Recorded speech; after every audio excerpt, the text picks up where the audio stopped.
Chapter 72. Cistern and Buckets. Nimble as a cat, Tashtego mounts aloft, and without altering his erect posture, runs straight out upon the overhanging main-yard arm, to the part where it exactly projects over the hoisted tun.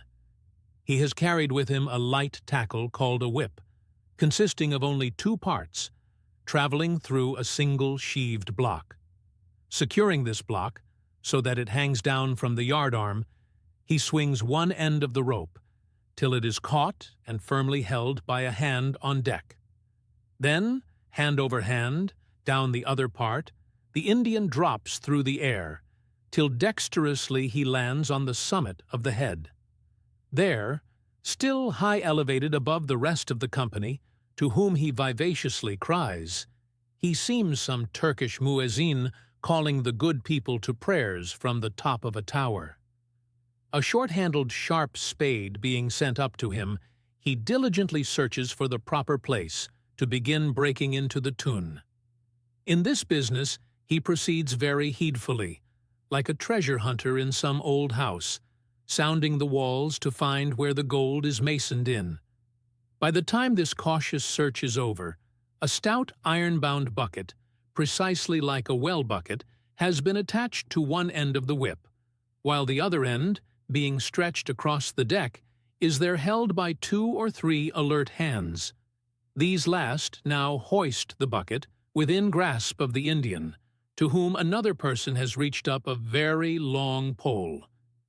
Inserting this pole into the bucket, Tashtego downward guides the bucket into the tun, till it entirely disappears.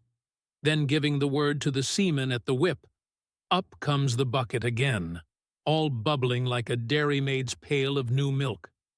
Carefully lowered from its height, the full-freighted vessel is caught by an appointed hand and quickly emptied into a large tub. Then, remounting aloft, it again goes through the same round until the deep cistern will yield no more. Towards the end, Tashtego has to ram his long pole harder and harder, and deeper into the tun, until some 20 feet of the pole have gone down. Now, the people of the Pequod had been bailing some time in this way.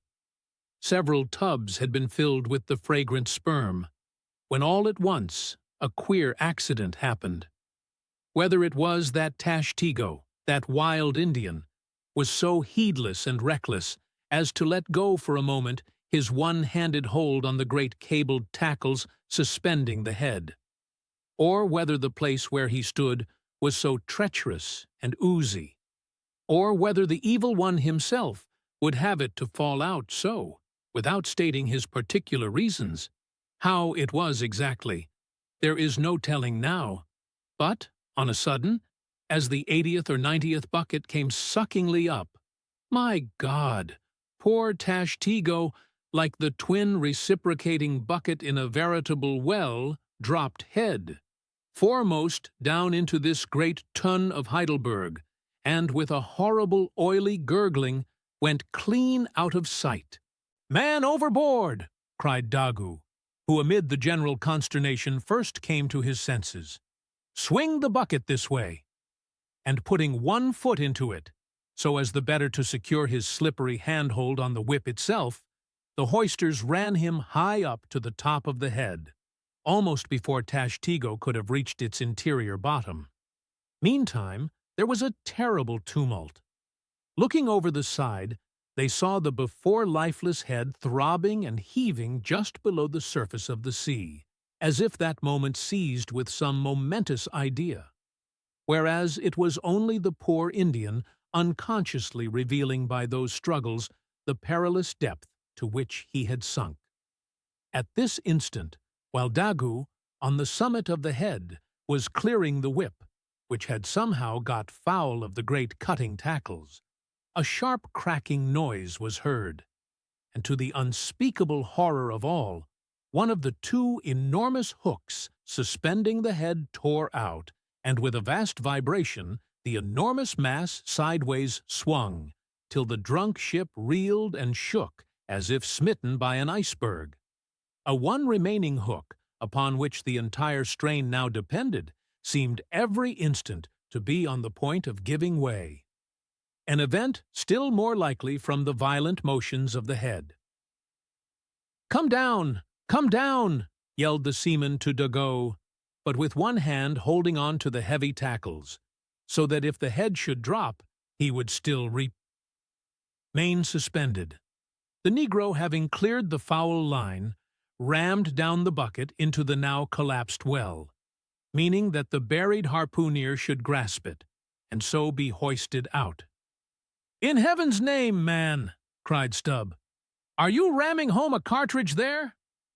Avast! How will that help him? Jamming that iron-bound bucket on top of his head. Avast, will ye? "Stand clear of the tackle!" cried a voice like the bursting of a rocket. Almost in the same instant, with a thunder boom, the enormous mass dropped into the sea, like Niagara's Table Rock into the whirlpool.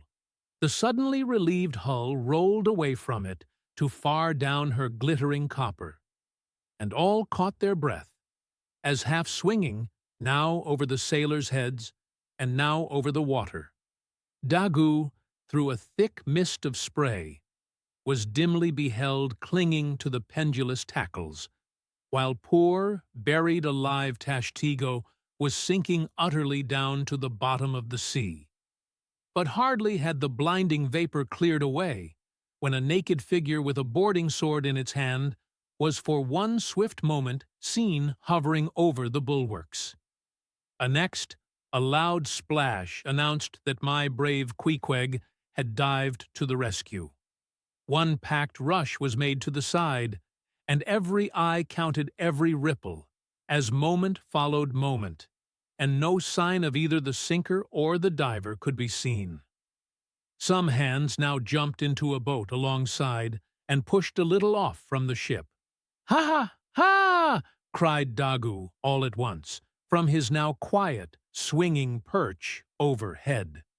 And looking further off from the side, we saw an arm thrust upright from the blue waves, a sight strange to see, as an arm thrust forth from the grass over a grave. "Both! Both! It is both!" cried Daggoo again with a joyful shout, and soon after, Queequeg was seen boldly striking out with one hand, and with the other clutching the long hair of the Indian. Drawn into the waiting boat, they were quickly brought to the deck. But Tashtego was long in coming to, and Queequeg did not look very brisk. Now, how had this noble rescue been accomplished? Why, diving after the slowly descending head, Queequeg with his keen sword had made side lunges near its bottom, so as to scuttle a large hole there. Then, dropping his sword, had thrust his long arm far inwards and upwards, and so hauled out our poor Tash by the head. He averred that upon first thrusting in for him, a leg was presented, but well knowing that that was not as it ought to be, and might occasion great trouble, he had thrust back the leg, and by a dexterous heave and toss had wrought a summer set upon the Indian, so that with the next trial he came forth in the good old way, head foremost. As for the great head itself, that was doing as well as could be expected. And thus, through the courage and great skill in obstetrics of Queequeg, the deliverance, or rather delivery of Tashtego, was successfully accomplished, in the teeth, too, of the most untoward and apparently hopeless impediments, which is a lesson by no means to be forgotten. Midwifery should be taught in the same course with fencing and boxing, riding and rowing.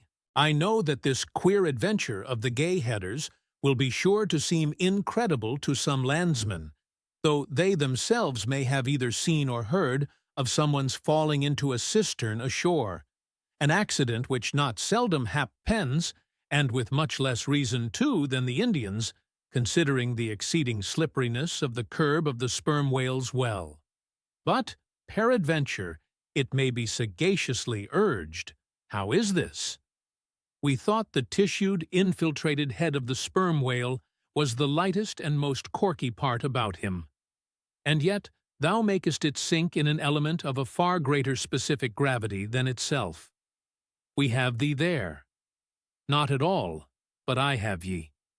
For at the time poor Tash fell in, the case had been nearly emptied of its lighter contents, leaving little but the dense tendinous wall of the well, a double-welded, hammered substance, as I have before said, much heavier than the sea-water, and a lump of which sinks in it like lead almost.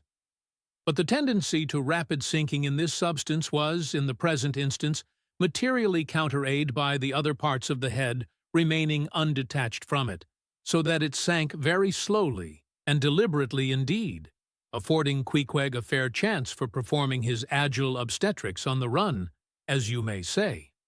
Yes, it was a running delivery, so it was. Now, had Tashtego perished in that head, it had been a very precious perish.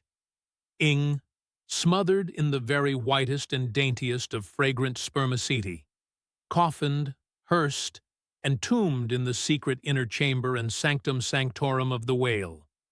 Only one sweeter end can readily be recalled, the delicious death of an Ohio honey hunter who, seeking honey in the crotch of a hollow tree, found such exceeding store of it, that leaning too far over, it sucked him in, so that he died embalmed. How many, think ye, have likewise fallen into Plato's honey head and sweetly perished there?